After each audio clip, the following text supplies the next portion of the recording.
What's going on, people? Georgio Savvides here, founder of the Hip Hop Orchestra, as well as the host of the Hip Hop Orchestra Presents podcast. And I got a really exciting announcement to finally make with everyone, is that we have our very first official sponsor for the podcast.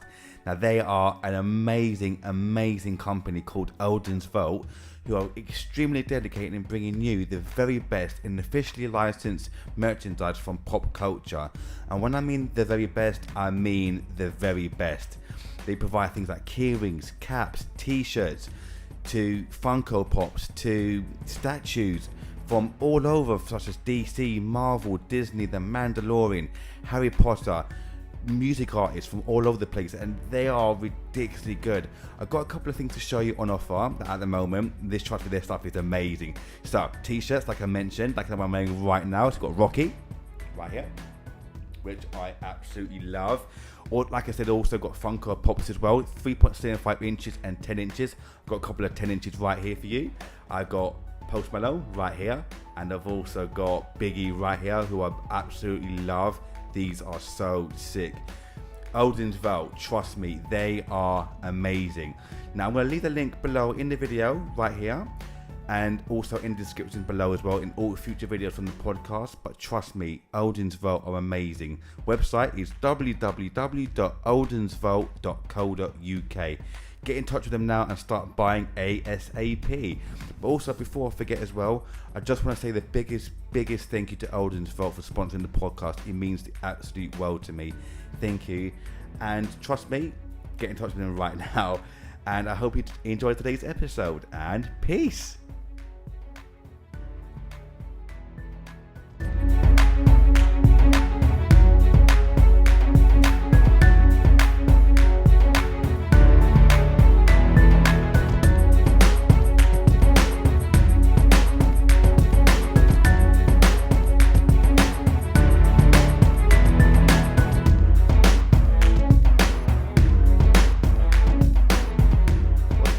Welcome to another amazing episode of the Hip Hop Orchestra Presents. We're joined by an absolutely amazing, incredible guest today, psychologist and author of the incredible book, Achieving Peak Performance in Music, Dr. Sinnamon. How are you this morning? You okay? Hello, yeah, I'm very well. Thank you for having me. It's a real pleasure to talk to you this morning. It's an absolute pleasure. How's things been for you? Been okay? Yeah, I've been good. Kind of hanging in there through our lockdown and all that. But yeah, in general, things have been good for me. Yeah. I'm glad to hear. How have you been personally yourself? Have you been okay though this whole time during both lockdowns? We've obviously been so busy, but yourself, have you been okay? I've been okay. I've been healthy, and everybody I know has been healthy. Good. And during the first lockdown, I did actually really enjoy it. It was really nice to get away from the usual stuff and the usual routine, and have quiet time and do things that there isn't usually time for. And I was finishing writing my book, so it actually gave me time to just do the edits on my book and to think about that and not have to be doing anything else. And that was actually really good for me. It worked for me. So it doesn't work for everybody, but that was actually really nice for me. Oh, brilliant. Because that's something I really want to get into, actually, is your book, which is obviously incredible. And we'll get into it in a little bit, actually. But I was going to ask you, actually, as a psychologist, did you feel that a lot of people were coming to you for help in terms of how to deal with such a difficult time in their lives? Obviously, it's difficult for everyone, obviously, but do you feel that someone in your position was able to give help to a lot of people, even more now? I feel like, well, the whole area of the psychological side of music performance is an area that hasn't, I think, been totally utilized to its full advantage. There's lots of research and information and interventions and strategies that musicians can use for performance and for the psychological side of performing. And I suppose one of the reasons I wrote the book is because I feel like it's not a side of performance that we talk about an awful lot as musicians. And even in psychology, what is there are books and there's quite a lot of information on performance anxiety. But I feel like it's underutilized, and there were so many things, so many effective strategies and interventions and ways of thinking about things that we know in psychology that hasn't necessarily gone out to musicians. So it was one of the, that's, I suppose, the main reason why I thought the book was kind of worth writing, that Yeah. people, that there might be some people out there who haven't actually been aware of the great amounts of research that there are and help that there is, and things that people can do themselves to help themselves in how to cope with other aspects of performance besides the actual physical musical playing of music. Hmm. And I know that obviously you went to the, we seen before the podcast that you went to the Yehudi Menuhin School as you're younger. Well, And did that, yeah, well, I didn't study there, but I was an assistant violin teacher in the Menuhin oh, School. So I trained to be a professional musician. mm, And so, you know, I played music from I was 3 or 4, played recorder, and then I started playing violin at the age of 6. And but I was always fascinated with psychology and why people do the things they do and how people cope with the things that they have to cope with in life. And so the music and psychology it was always kind of a battle for me as to, you know, which was my, where I wanted to be, what was the thing that I wanted to dedicate myself to or my time and money to. Um, and so when it came to thinking about maybe going to college, it was like, will I do psychology or will I go and study music more? And the music won out at that time. And I so left school, went to college to study music. I did a performance degree in music, and then I went to London and I did a postgraduate thing and a master's in performance. And then I was very lucky and had the amazing experience of getting a job as assistant violin teacher to 2 amazing teachers in the Yehudi Menuhin School.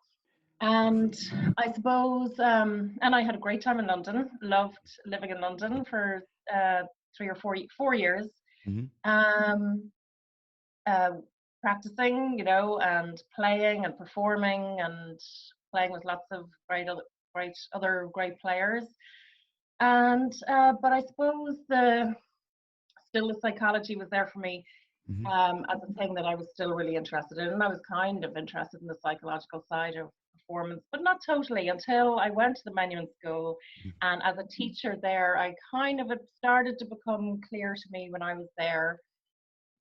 2 things started to become clear to me. One was that there was a lot more to performance than just doing your practice Mhm. and hoping that it would happen then when you went out on stage. um, I realized there was a lot more going on for people in order to become a happy performer, a happy musician who was doing what they wanted to do and having positive experiences in performance and playing well, performing well. There was more to that than the hours spent in the practice room. And also, the other thing that became clear to me when I was there was that I was a lot more interested in the other things Mhm. than Yeah. I was a lot more interested in the emotional side of preparing for performance and just dealing with life Mm. and performing and practicing to be the best you can. Um, and the social side of it. So the emotional and social side, and also intellectual and cognitive side of it. I realized when I was there, I was so much more interested in that than how somebody actually played the Mm. violin. So I came to the decision then that I was going to study psychology, and from there I went on to do my PhD and become a psychologist.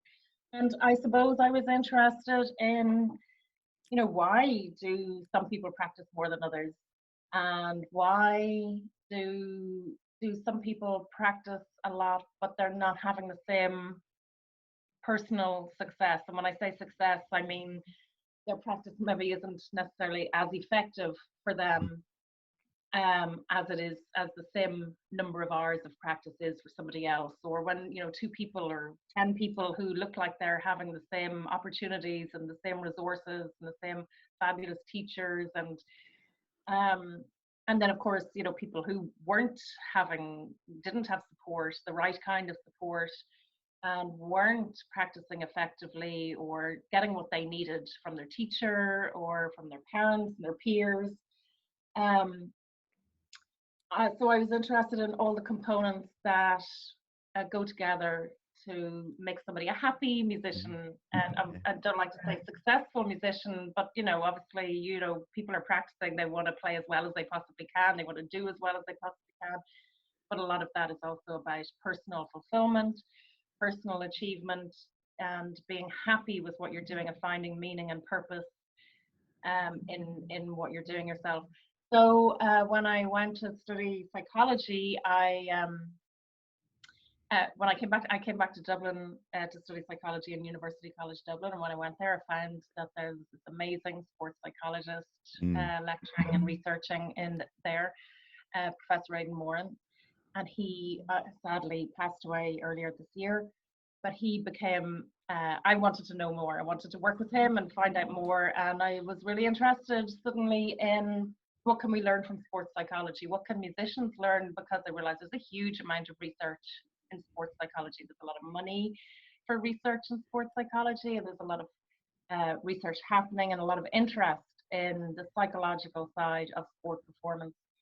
And I was interested to know what can we learn as musicians about effective psychological preparation for performance from sports psychology. And there's a lot we can learn and have learned from sports psychology. But one of the things I realized when I started to do my research was that actually great musicians are using strategies and do actually quite a lot of psychological work in order to prepare for performance.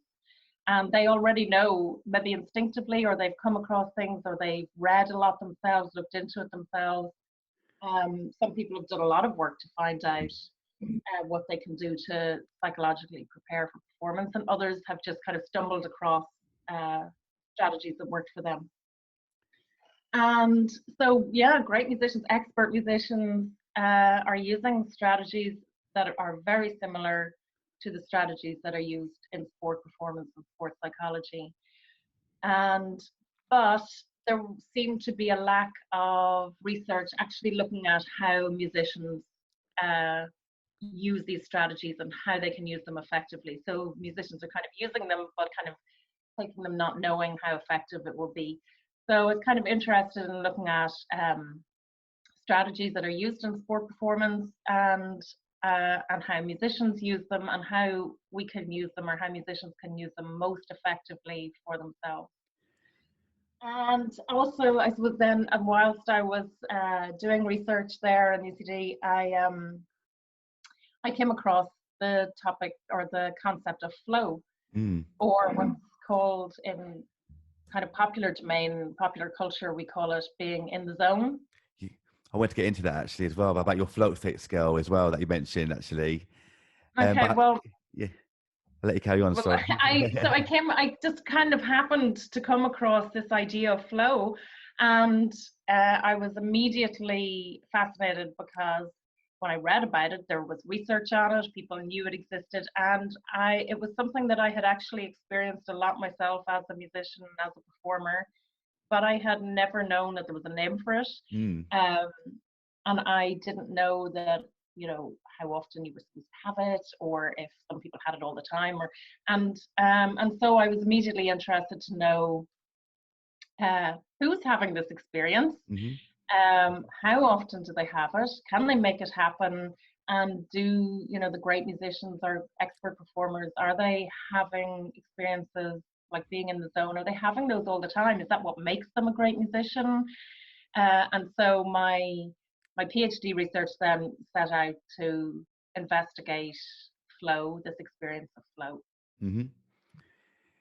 I was about to say actually, because that's something I really want to get into actually, about the flow state that you mentioned really well. And obviously in your book, you mentioned a lot about flow.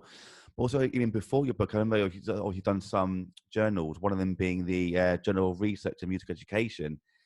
And I read that actually recently as well, which is absolutely brilliant. And you mentioned things about the 9 items. My pleasure. But within that, obviously I found it really in depth and amazing. And within that, I realized you put the 9 item measure of flow things like clear goals, self-consciousness, measurement of action, and so forth. I mean, how long did it take you to complete these measures of flow, and how difficult was it for you to put these together? Well, when I came to, so this was the first thing I had to do when looking into musicians' experiences of flow, was find out, how do you measure it? How do you find out if somebody's actually having flow? And there was already in the sport literature, in sport research, somebody had already been doing quite a lot of. Csikszentmihalyi is the main kind of pioneer of research on flow, and since Csikszentmihalyi, a lot of research has been carried out on flow, but mostly within sport. But it has in other domains as well, but mostly within sport. And Susan Jackson in Australia, she had put together a questionnaire on flow, a scale, a measure, a way of measuring if people have experienced flow. And so I adapted that. So she was looking at it with sports women and men, and I adapted that for musicians. So it didn't need a great deal of work adapting it. But then had the issue of, getting people to actually fill it out. And I wanted to see the students. I wanted to see, because at that time I was interested in seeing what is the relationship between people experiencing flow and people practicing. Do people who practice more experience more flow? Is that what I kind of wondered? Is flow something that propels people to practice more? If you're having this wonderful experience, which maybe I should describe, should I? Yeah. Should I describe how musicians describe this experience? Well, as you were saying, so when you measure it, you find that there are kind of 9 things that come together. Some of those are, when people experience flow, there's an amazing sense of control. It's an altered state of consciousness, first of all, I should say. So it's a state of consciousness that isn't our usual kind of state of awareness and self-consciousness. And when it comes about, people have this experience of a sense of control where they can do exactly what they want to do and almost feel invincible, like they can do anything. It's a really amazing experience of that. They're completely absorbed. They describe being totally focused, totally in the music, totally absorbed in the music. There's a sense of ease and effortlessness. So they're doing things, even really difficult passages that maybe somebody found really difficult in their practice, and were hopefully managing to execute them well in practice, but actually doing it with ease when they were experiencing flow. There's a merging of what Csikszentmihalyi called a merging of action and awareness, and that's a merging of the mind and body. So people have described, musicians say things like, the instrument was really working for me, or I felt in total harmony with the instrument and with the music. People describe that it just kind of, that everything just clicks into place. Suddenly there's this feeling that they can do anything, and whatever they want to do, they can do it. So that, the way sometimes our mind and body don't really work together very well. We have this idea of what we want to do, but it's not really happening. But in flow, the mind and body just work together really well. And every idea that you have, every musical idea, every idea of expression, the execution of really difficult passages, it's just happening. The body does exactly what the mind wants it to do. There's this idea of, there's a feeling of knowing exactly what you want to do and doing it.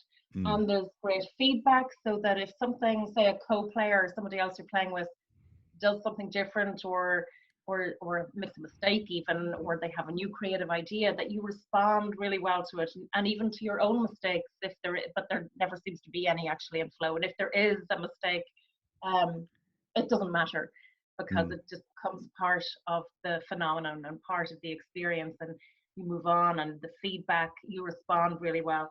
So there's this lovely feeling of being totally absorbed, being totally in control, doing exactly what you want to do, expressing the music exactly how you want to express it. And one of the key features is this loss of self-consciousness that people have described as being very freeing. So there's this feeling of, although you're aware of the audience, you really, and you care, you're still wanting to communicate and express the musical intention. But there's this feeling of that you suddenly that don't care about being judged. You're not concerned about what the criticism or what people will think of you, or Yeah. and musicians have described that as like a really freeing feeling, that so it's totally different from our normal state of consciousness, where we're always aware of kind of other people and what they'll, especially as musicians, comparing ourselves to other standards of playing and how other people play and other ways of expressing yourself and so on. So it's this, and people describe playing their best when they're in flow, that they've never played so well before, and they don't even need to hear other people tell them that was great, because they just They have just this know, lovely yeah. feeling of that was amazing. I could not have done that better. And it's a lovely feeling. It's really rewarding and satisfying and fulfilling, and so it's yeah, so it's this lovely. How did we get to that now? Why was I explaining it? There's your journal. I remember. Because Huh? reading it again last night, actually gone through some facts actually as well. Because I know you obviously did the test between elite sort of student musicians and amateur ones as well. And I know that Yeah, some of the facts that you put on there were incredible. I mean, like something, for instance, where I say like 95% of elite students reported experience of flow frequently or always, with a lower figure of 87% of the younger and amateur students reporting similar experiences. Yet yeah, 95% of elite musicians students reported experiencing flow frequently, 55% reported a sense of control frequently, and 65% reported experience merging of action and awareness, like you just mentioned there. I mean, when some yeah. of these facts came up, were they quite shocking to you, or did you kind of know that these facts were going to happen, really? Especially if you're, No, I suppose, was it shocking? In a way, it was shocking, yes, and I yeah. also didn't quite believe it. Um, so, um, I saw, yeah, I mean, amazing. And I suppose it also says something maybe about the sample of people, of students. Now, all the students that took part, pretty much all of them, I can't remember now because it's a while ago, but pretty much all of them were conservatory students hmm studying classical music. And so they were, so the older students were third level students who were training to be professional musicians. That was hmm their idea. So they were studying music post second level, wanting to be professional musicians.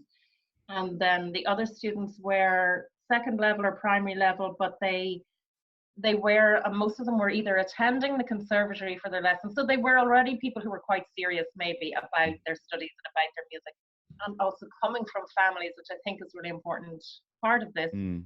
coming from families who really supported their music education, and who were providing them with instruments and time to practice, bringing them to music lessons, because all of these things do matter. The resources that you have and the support that you have at home, do contribute quite crucially to somebody's experience of music and how they get on. But and so they were either in the conservatory, or they were maybe studying with teachers who also taught at the conservatory, but maybe they were studying privately.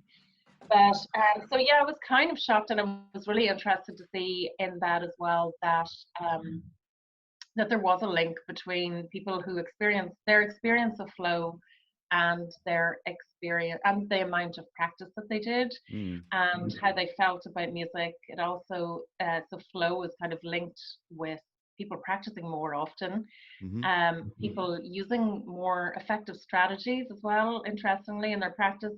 And it's linked with intrinsic motivation. So it's linked with people who are playing music because they really love music, or they really enjoy it. They get something out of it other than the reward of praise or Mm. reputation or Yeah. salary, money. Um, so it's really also linked with people who are kind of really loving to play music. And I know for professional performers, that can't happen all the time. Sometimes professional performers don't always necessarily feel happy about the music they're playing, or don't totally love, but for the most part, they're there because they love playing music, Of and course. and that's in there.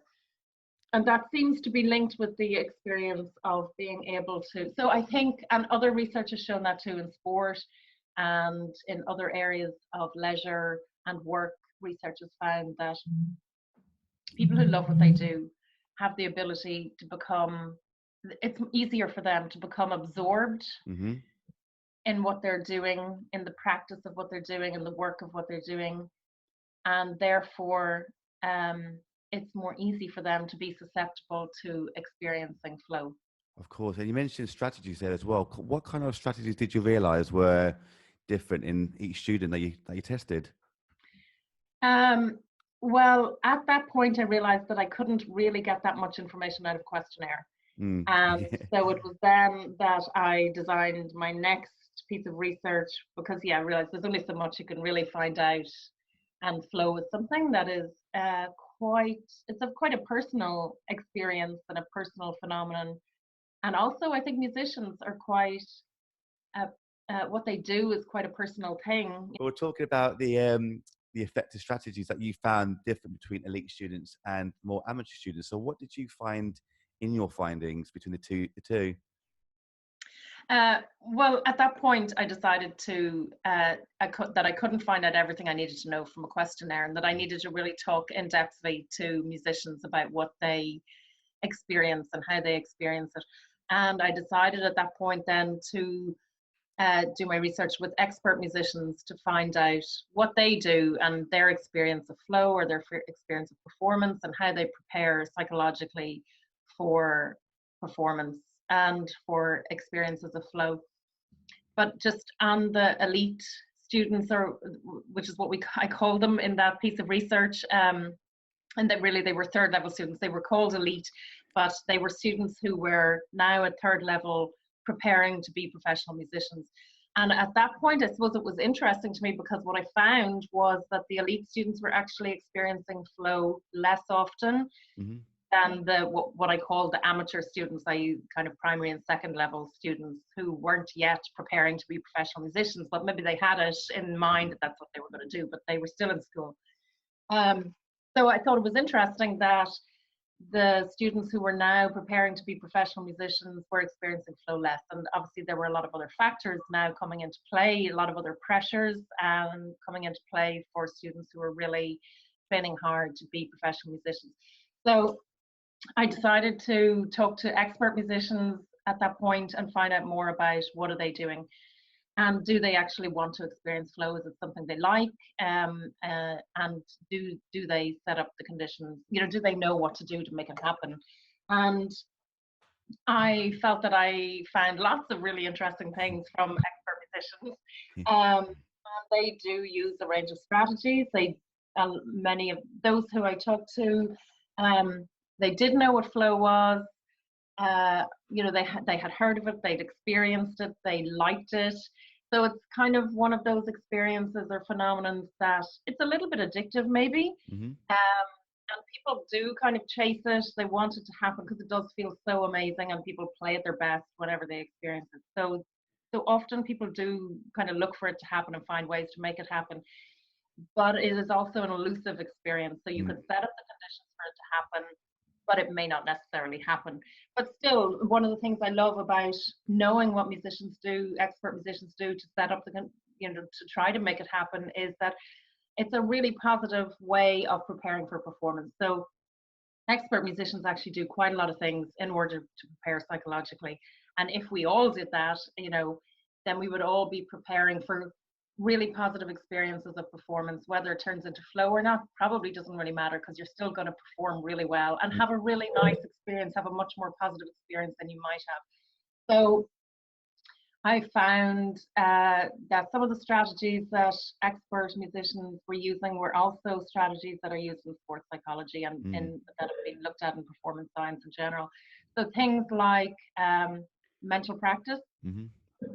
extensive mental practice. Mental practice is maybe one of the key things that expert musicians use to prepare psychologically. I'll maybe come back to that. Other things where that they use visualization and imagery Mm-hmm. for kind of different reasons than mental practice. In a way, it's a similar thing, and maybe I'll come back to that. Yeah. But they use it for different purposes. They use positive self-talk, which is something we hear, I think, quite a lot about from sport again. Because I'm immersed in all of this, I'm not totally aware of how much other musicians know about sport and performance science. But self-talk is really important. Another one of the key things that makes a huge difference to performers and how they think about themselves and how they think about performance and how they talk to themselves, Mm. you know, about their performance and about their preparation and about how they are going to play. They use what in sports psychology is called pre-performance routines. So expert musicians also have, some of them, very detailed routines that they carry out prior to performance. And for some people, that may just be the day of performance, and for other people, it could be for 2 weeks that they might have like a 2 week, you know, coming up to one, like maybe the start of a tour Mm-hmm. or a really important performance, that they have quite, you know, detailed and even like 2 week long routines of things that they go through in order to prepare. One of the things that I found really interesting was the acceptance of the experience of both positive and negative emotions. Mm. So, expert, great performers, really great musicians experiencing really quite a lot of fear and nervousness before performing, and particularly before flow, before experiencing amazing experiences like flow. People actually described sometimes feeling terrified, Mm. and but they had an approach to their nervousness and the fear or the terror that they might feel that was very accepting, that this is part of the process. It's a really important part of the process, and that it's something that has to be experienced in order actually to be able to perform well. And some people loving the feeling of fear and the Mm. feeling like for one person saying to me, I was about as terrified as it's possible to be, but I love being scared. Yeah. So um, um, there's this idea that, you know, there's the obviously the taking on of the challenge, knowing that they're facing a challenge Mm-hmm. and taking on that challenge, accepting this is a big deal, this is a big thing, and there's going to be a lot of things that I have to do in order to prepare for it. There's um, purposeful focus and absorption prior to the performance. So a build up over time of really purposely absorbing themselves in the music and really getting absolutely 100% focused on the music. Mm. And there's a couple of other things, but also, of course, there's the physical and musical preparation. Mm-hmm. And interestingly, prior to flow, prior to this kind of peak experience during performance, expert musicians saying that they prepared, you know, no stone was left unturned. Mm-hmm. They did everything that they possibly could in order to feel ready.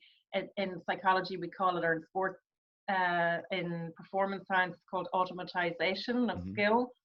And that often involves a lot of memorization. And this is where mental practice comes in. I've had some musicians say to me that in relation to performance anxiety, the key way of dealing or coping with performance anxiety is using mental practice. Mm. And a lot of musicians would say that they're actually doing more mental practice in the days or weeks even before an important performance than they are doing physical practice. So I suppose one of the things with experts, when you talk to experts, and researchers found this in lots of different domains, is that experts often don't realize exactly what it is they're doing to prepare. And so for some students or other professional musicians, the idea of doing mental practice, it can be actually quite hard work at first. Mm-hmm. But experts who are using mental practice all the time, it almost just becomes, it's just part of what they do. They're almost not even aware anymore that they're Mm. really working hard. But when you first start to do a lot of mental practice and really using it effectively as it should be used, it can feel like quite hard work until you get really used to doing it and doing it effectively. And musicians, experts were using mental practice to practice technical, technically difficult passages. They're using it for musical expression. They're using it to help them memorize if they need to memorize music. And they also use it to purposely focus and get themselves absorbed in the music.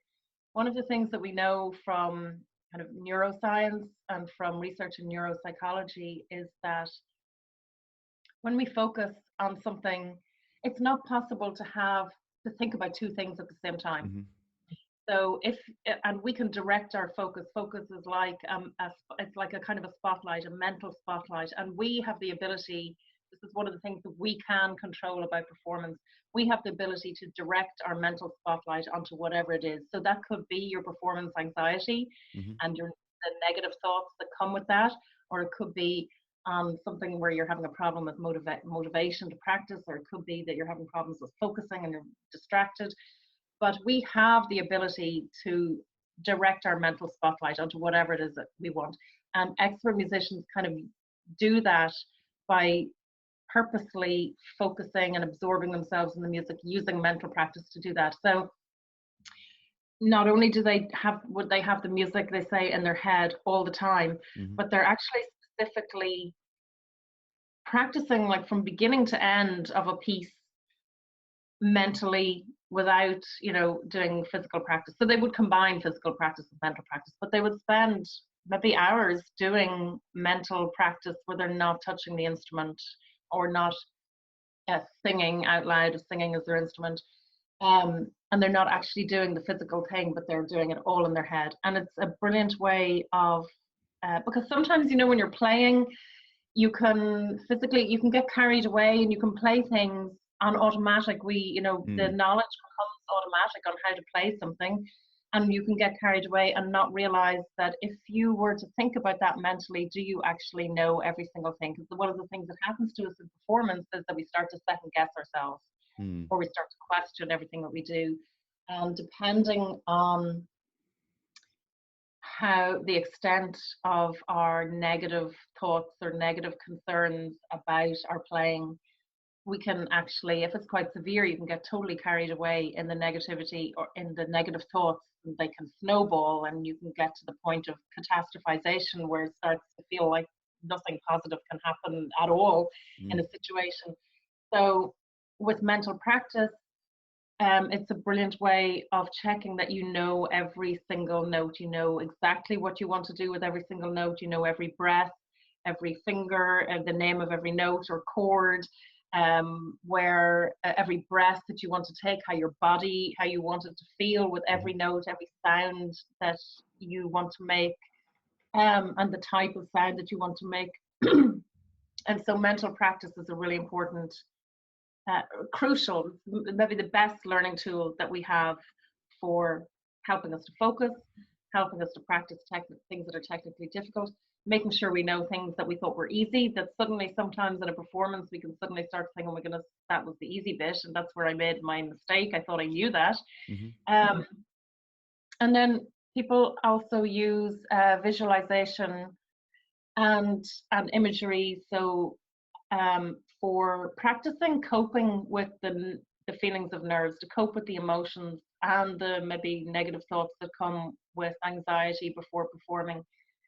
And also, again, for focus and for musical expression or creative ideas in imagining how something should sound, or how something should feel, or how it should come across, how it should be communicated.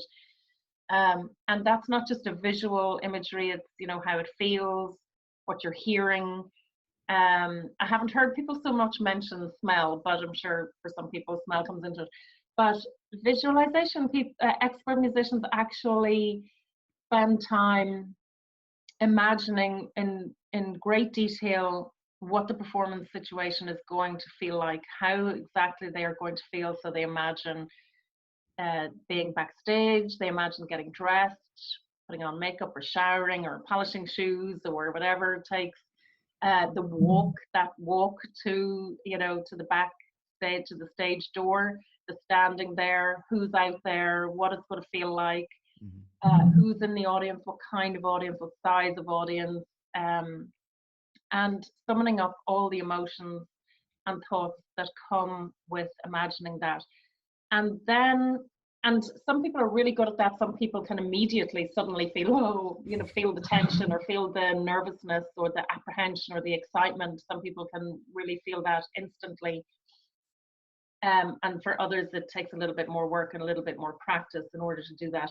And then what expert musicians do is then they will actually use their instrument then, having got themselves kind of having simulated that the performance state, then they use that to actually see can they, and pretend they're performing, pretend they're, it's like simulation, pretending they're actually there in front of the audience, and then testing what is it that I can really play, what is it that is maybe unnerved by the setting and the emotions that are felt. And some people carry out mental practice, then maybe they'll mentally play through it and check, having summoned up all those feelings of nerves and excitement, can they mentally go through the piece note by note, chord by chord? Do they check that they know absolutely everything? And I suppose one of the interesting things there is about the positive and negative emotions that expert performers feel before performances, that, and again, this has been found in the sport research, that everybody has their own individual optimal state of being prior to performance. So there isn't one correct way that everybody should feel. If somebody has experienced a lot of performance anxiety, or feeling distracted, or not able to focus, or not able to get themselves motivated, it's not that that's the wrong thing for them to feel, but what we all need to do, what musicians need to do then, is to look at and kind of analyze, based on past performances, what were optimal states for them, because some of us need to feel really nervous, and in fact, for flow to happen, it seems that people need to feel really scared in order to flip that fear, along with all the other strategies, they can flip that fear into a really good experience. But also, just in general, to perform well, we need to care. We need to feel nervous, and people who don't care about something don't feel nervous, and then the performance isn't a really positive performance. So we do need the nerves. Some people need to feel angry. Some people need to feel irritated or determined, or others need to feel really calm and collected and focused. And so different people need to feel different emotions. Some of those emotions are emotions that we perceive to be negative, but actually in terms of performance, they might be emotions that are actually, that we need in order to perform at our best. Of course. I mean, along with all these kind of things, especially with like visualization, mental practice as well, do you also recommend a sort of diet and sleep pattern as well to help to reinforce what you've already learned? Because as you already know that, obviously you can also physically practice up to a certain amount and visualize it up to a certain amount, but then it's also until the next day where you slept on it, where absorb it, isn't it? Because people like Matthew Walker, you might know about, who mentions that you can practice something for hours and you can hit like a brick wall, in a sense. But then whilst you're sleeping, your brain's working out 20 times faster than you would. And then the next day, you've just picked it up, which is, as you probably realized as well, the next day when you went to play something on a violin or whichever it might be, where you just play it straight away. Is this something that you recommend to people that you work with as well? So like get a proper diet, sleep, exercise as well to help them? Yeah, I mean, the physical side is really important. Looking after yourself is really important. And that kind of comes up in when expert musicians talked about their routine, the routine that they have. So all those kinds of things are included in their routine. So it's not just the mental practice, the visualization of the positive self-talk and the mantras that they use, but also how they look after themselves, making sure that they are sleeping well, making sure that they are eating well, and I suppose as well that feeling of rest and recuperation and allowing the brain to be able to process. We do a lot of processing when we're asleep, the processing of information. But also that's where mental practice comes in, that you're not so because sometimes coming up to an important performance, it's really hard to not practice. It's really hard to say, okay, we'll leave it there. That's it. I've done what I can. Now I need to rest. And you could be thinking, no, there's another 3 hours that I could be practicing.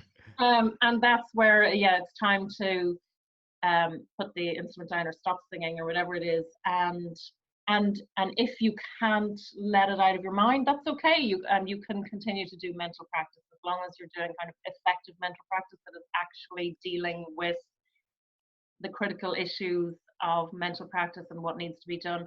And then on the day of a performance, what you eat, varies for different people, what works for them.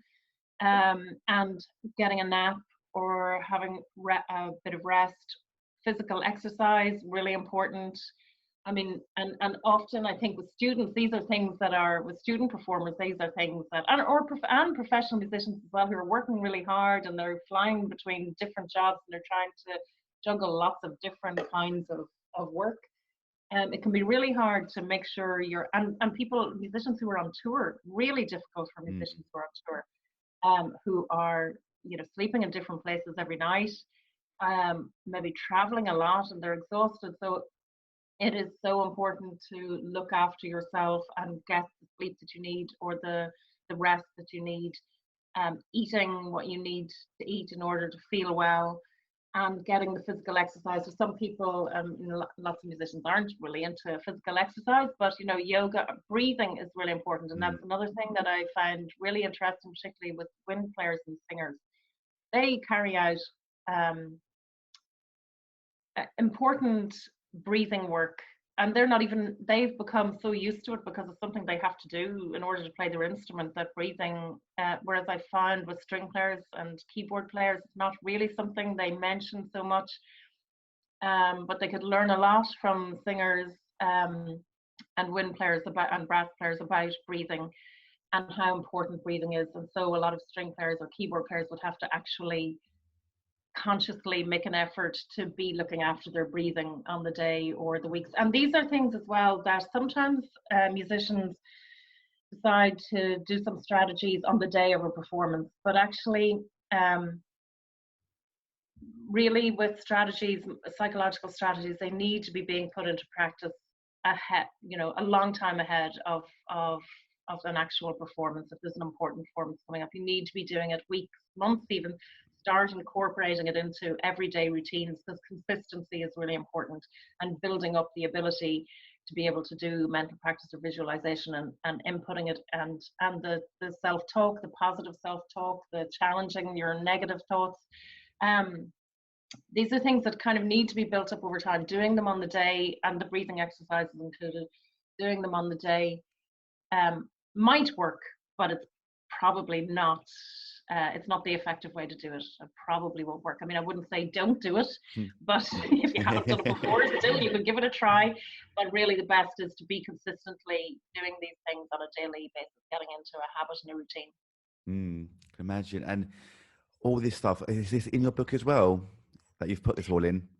This is all in the book, yeah. And so there's lots of tips and lots of information on how to actually carry out mental practice properly. How the stuff around self-talk and positive self-talk, that can actually, when you work with somebody on an individual level, that's a lot more detailed and can be a lot more complex. And so in the book there is some information on how to challenge your thoughts, how to become aware of actually the kind of thinking that you're doing, and how to strategies that you can use to kind of enhance your thoughts, and how that is going to help. How to look at your emotions and your thinking on the kinds of emotions that you need. So there's a plan on how to put that together, how to analyze your own emotions, and what's your optimal state for performing. And a lot of breathing exercises in there, the best that are kind of evidence-based, that we know from looking at performers what kind of breathing techniques really work. I didn't get into diet. I have said that diet and naps and all the things that musicians do in their routine, but I suppose diet isn't my area of expertise. So, but it does, there are tips and things on the things that are important that you need to look after. You may need to go elsewhere for things like diet, but yeah, there's lots of information in my book to try to help people be able to help themselves. It's sort of a self-help book. So it's how to put these strategies into action, how to make them effective and work for you. And of course, going to a performance coach can help a huge amount to actually keep you on track and to put together a plan. But the book is supposed to help people try to put together their own plan on how they can set up conditions for flow or great experiences, more positive experiences of performance to happen. Can I see within the book as well that obviously you share the optimal experience of great musicians as well, and you go through the 10 psychological steps in order to get better? I mean, are you allowed to kind of share these 10 steps for now, or? Well, some of those are some of the things that I've mentioned. Those 10 things. that I've talked about. So mental practice is one of them. But that's a huge, so although I call them 10 steps, they're more like processes, 10 processes that you have to go through in order to prepare. So the mental practice process of using it for different things, the visualization and using imagery, the self-talk, and that is, again, that can be quite a big process for some people, working out what they need to be thinking about and how they need to be thinking. The purposeful absorption is another, and again, musicians often use mental practice to purposely absorb themselves. There's the routine, that's another one. So putting together your own routine of what is going to work for you. And that's sometimes something I think as well, that sometimes people don't think of everything. So in the book as well, there's a plan on how to put together your routine for the day. Now you may need a routine as well that goes back further than the day of a performance, but all the things that you need to think of and what the point of a routine is. Another thing is accepting the positive and negative emotions, accepting that you're going to feel negative emotions. That's part of human condition in getting ready for performance. But also some people actually need to as well accept that they feel positive emotions. Sometimes we forget, actually, I feel really nervous, but I'm also really excited. I really want to do this, and we can sometimes forget the positive things. There's the challenge. That you do have to face up to the challenge. Okay, you've taken on this thing, it's going to happen whether you like it or not, and facing up to that. Then there's the physical preparation and the musical preparation, and the final thing that expert musicians do after having done all that work, and some of it is a huge amount of work, the final thing they do is letting go of all concern, taking the risk. And it's a kind of a metaphorical, when you walk onto the stage or into the performance room or whatever it is, there's a final kind of metaphorically walking off a cliff edge kind of thing. And you just have to, and musicians talk about letting go. They just have to decide, I'm going to take the risk. I have to let go of, I've done all the work. And this is where musicians would have their mantras would often be centered. They'd have a specific mantra for this point of standing at the stage door and walking into the room or onto the stage and getting themselves into a place where they're just leaving everything behind. I've done the practice, I've done the work, I've done everything I possibly can do. Anything might happen, theoretically, people say anything could happen, but I've just got to let go of all my concerns, all my worries, all my attachments, all my inhibitions, and just take the risk.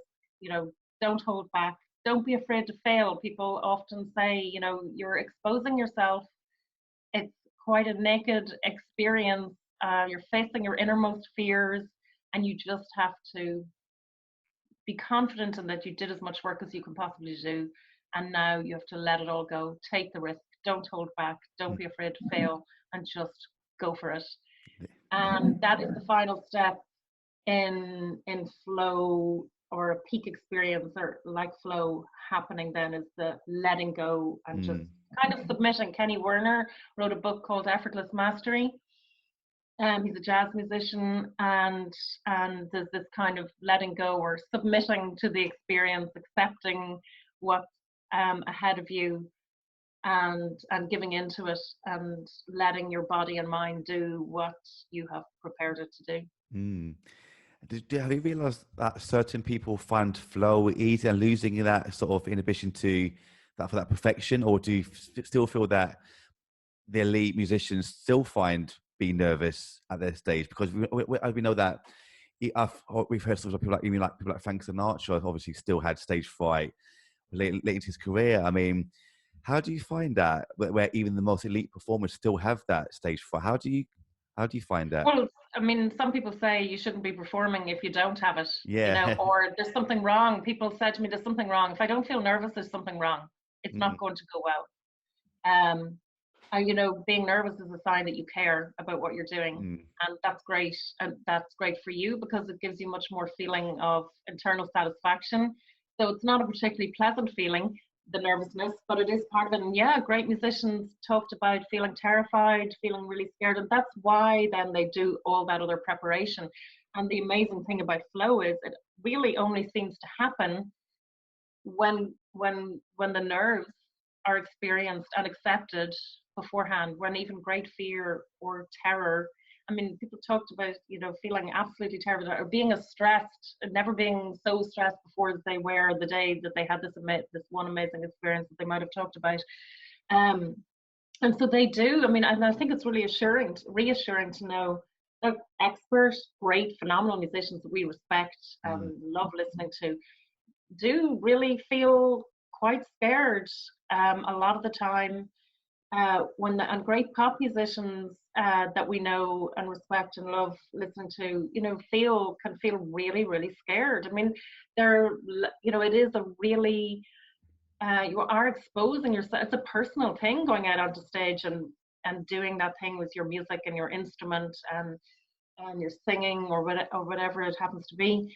And your reputation is on the line, or you want to entertain, you want people to enjoy themselves, you want people to love the music the way you love the music, you don't want to let people down. And as a professional performer as well, whilst it might feel like they've reached some kind of a peak, they're always looking for more, or they're always thinking, oh, I didn't do that as well as I should have. And that's what makes them great as well, that they have a level of critique as well, where they know I can do better, or I want to do it differently, or I want to do more, or I want to be more creative, or always searching for a way to do more, be better, and have better, more positive experiences, play with other people, challenge themselves. And it's about, and so, yeah, well, professionals like anybody else, once you've accomplished something, as humans, we have this need to accomplish more. We're happy for a few days, so that was brilliant, but now you suddenly start looking for some other way of challenging yourself and finding meaning or creating excitement in your life. So you're always moving on and looking for new things, and that's always nerve-wracking. Can you do it? Can I accomplish it, and so on?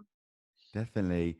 I mean, when it came to writing the book as well about the whole thing you mentioned, how long did it actually take you to complete it from beginning to end? And was it a very overwhelming experience? I mean, where do you even begin to write such an amazing book like that, though? I mean, did it take you a very long time to complete the whole thing?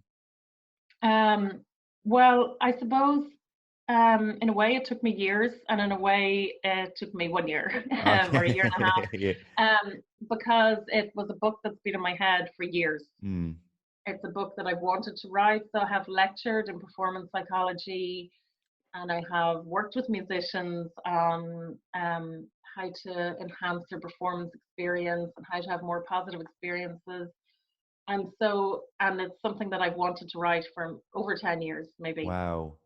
And so a lot of it has been in my head for a long time. So it feels in a way like I've been there a long time, that it's taken me ages to actually do it. So then when I actually sat down to actually write it, I still didn't know if I could, and if I would finish it, but I did. And I suppose it took maybe 2 years, let's say 2 years, but really a year of kind of consistent kind of writing. And I think it probably as well took me, on a more personal side, it probably took me that 10 years to get to a place where I could write the book without it being personal.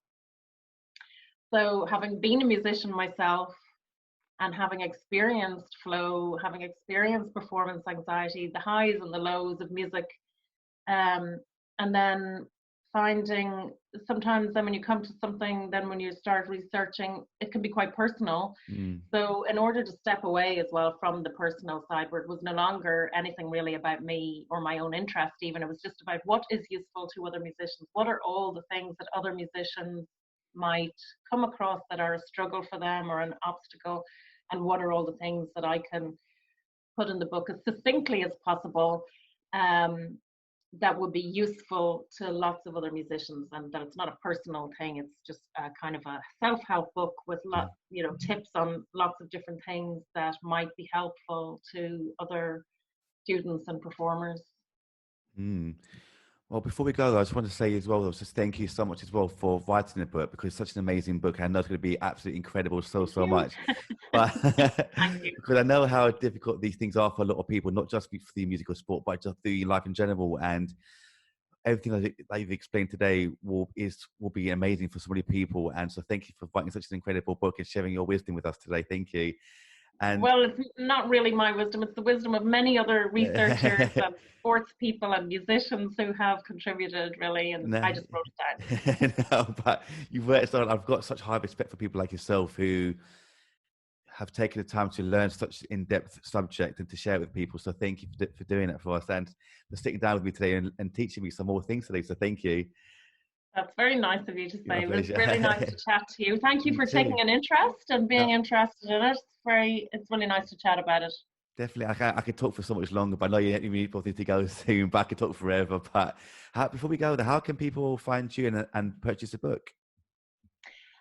Well, the book is for sale in online stores like the Book Depository, Foyles, Barnes and Noble, Amazon, Mhm. and it can be ordered in local bookshops. I don't suppose they have it right there, but they can order it. But it's certainly available online in kind of the main online bookstores, and that's how you would purchase it. Yeah.